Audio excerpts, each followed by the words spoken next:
अब आगे। रूही रुद्र की बात से शोक में थी। वो जल्दी से होश में आई और कहा, नहीं, मैं यहाँ से नहीं जा सकती, मुझे तुम्हारे साथ नहीं जाना, मैं यहाँ से भाग भी नहीं सकती माँ पापा को छोड़कर, अब मैं क्या करूँ, कुछ समझ में नहीं आ रहा। ये कहकर उसने अपने सर पर हाथ रख लिया।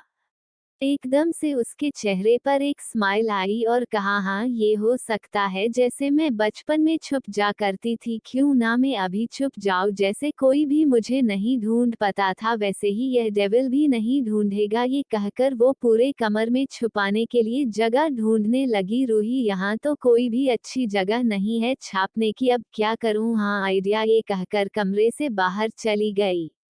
1 घंटे बाद रुद्र कमरे में आया। उसने पूरे रूम में रूही को न पाकर नीचे आया। उसने नीचे भी रूही को नहीं देखा तो रुद्र ने अपनी कमर पर दोनों हाथ रखे और कहा, तुम कभी नहीं सुधर सकती है वाइफी। यह कहकर उसने अपना सर झटका और सोफे पर बैठ गया। दीपक जी और सुनीता जी जैसे ही बाहर आए, उन्होंने बाहर बहुत सारी कार खड़ी देखी और ब्लैक कपड़ों में बहुत सारे बॉडीगार्ड खड़े थे। जैसे ही दोनों कार के पास आए, रुद्र का असिस्टेंट विक्रम ने उन दोनों के लिए कार का दरवाजा खोला। दोनों ही कार में बैठ गए। विक्रम ने कार का दरवाजा बंद कर और रुद्र के पास चला गया। रुद्र विक्रम को देखकर बोला, दोनों को कोई परेशानी होनी नहीं चाहिए और सेफली बिला में पहुंचने चाहिए, अगर कोई भी परेशानी हो तो मुझे फोन करना। विक्रम, ओके सर, यह कहकर चला गया। रूही जो छत पर डुबकी हुई थी, जैसे ही उसने कार की आवाज सुनी, उसने नीचे जहकर देखा। कार को जाता देखकर मुस्कुराए और कहा, अच्छा हुआ डेविल चला गया, अब मुझे अपने घर से कहीं भी जाना नहीं पड़ेगा। ये कहकर वो छत पर डांस करने लगी। थोड़ी देर बाद जब थक गई तो नीचे चली गई। रूही जैसे नीचे आई, रूही माँ आप कहाँ हैं, मुझे बहुत भूख लगी है। जैसे रूही को अपनी माँ की आवाज नहीं आई, उसने किचन में जाकर देखा। रूही किचन ने माँ को ना पाकर जल्दी से बाहर आई और कहा, माँ आप कहाँ हैं। पापा बाहर आई, अब दोनों कहाँ चले गए। रूही को किसी का जवाब न मिलने पर उसकी आंखें नम हो गई और बोली, आप दोनों प्लीज मजाक करना बंद करिए और बाहर आई, मुझे ऐसा मजाक नहीं पसंद, मैंने कहा ना प्लीज बाहर आई। यह कहकर वह रोने लगे। रूही ने जल्दी से अपनी माँ का कमरा चेक, जब उसको वहां पर नहीं मिली तो उसने पूरे घर में देख लिया। जब उसकी कोई नहीं मिला, वो सोफे पर आकर बैठ गई। उसने अपना सर घुटनों में रखा, रोने लगी, आप दोनों मुझे छोड़कर कहाँ चले गए, प्लीज वापस आ जाए माँ पापा, वापस आ जाए। ये कहकर वो बहुत रोने लगी। रुद्रा जो फोन करने बाहर गया था, जैसे ही वो घर में आया, उसको रूही सोफे पर बैठकर रोती हुई दिखी।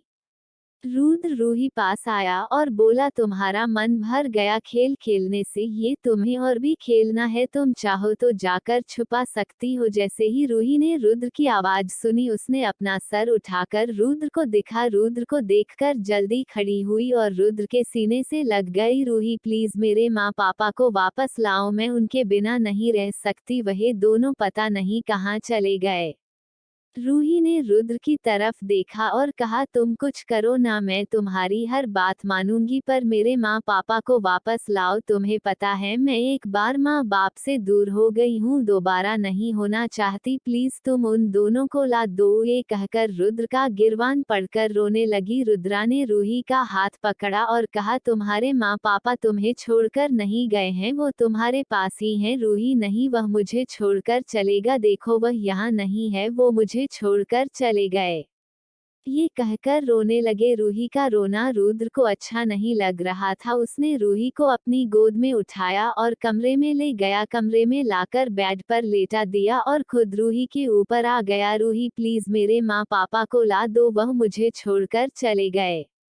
रुद्र ने रूही के होठों पर होली राखी और बोला, कोई तुम्हें छोड़कर नहीं गया। रूही ने रुद्र की आंखों में देखा और बोली, तुम झूठ बोल रहे हो, घर में कोई नहीं है, मैंने सब जगह देख लिया रुद्रा, क्योंकि वह दोनों हमारे घर हैं। रूही हमारे घर, रुद्र हाँ हमारे घर, आज से वह दोनों हमारे साथ ही रहेंगे। रूही रुद्र की बात सुनकर उसने गुस्से में रुद्र को घूरा और अपने हाथों से रुद्र के सीने पर मरने लगे। तुमने मुझे पहले क्यों नहीं बताया, तुम्हें पता है मैं कितना डर गई थी जब मुझे घर में कोई नहीं दिखा। मैंने सोचा वह दोनों मुझे छोड़कर चले गए और तुम भी नहीं थे, तुम भी चले गए थे। मैं कभी अकेली नहीं रही। आज मैं घर में किसी को ना पाकर मैं बहुत डर गई थी। तुम बहुत बुरे हो, ये सब तुम्हारी वजह से हुआ है। रुद्र ने रूही के दोनों हाथ पकड़े और कहा, मुझे नहीं पता था तुम बच्चों की तरह रोने लगोगी, और वैसे भी मेरी कोई गलती नहीं थी, गलती तुम्हारी है रूही। गुस्से में मैं तुम बच्ची लगती हूँ।